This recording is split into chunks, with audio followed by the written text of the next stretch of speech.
Elia, partita che il Forte dei Marmi ha affrontato a 1000 all'ora, che gara hai visto insomma? Ho visto una gara dove siamo stati bravi nel primo tempo a cercare di contenerli, ce l'abbiamo fatta e poi dopo nel secondo tempo c'è stata partita, abbiamo avuto le nostre occasioni, insomma credo che si sia fatta una buona prova contro una squadra che effettivamente ha un ritmo superiore al nostro.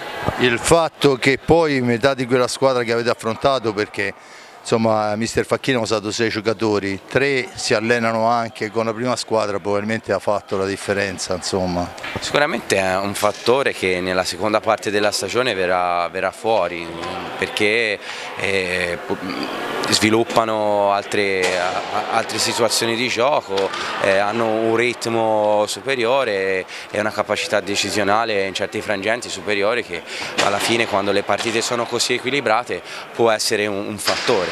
Certo è che le nostre occasioni noi le abbiamo avute e non abbiamo concretizzato, perché quello l'hanno visto tutti, insomma. Questa sarebbe stata l'altra domanda, no? Perché oggettivamente, soprattutto nel secondo tempo, ci sono state tantissime occasioni, anche uomo contro portiere, però un po' di imprecisione, forse sentire un po' troppo la gara anche in questo senso.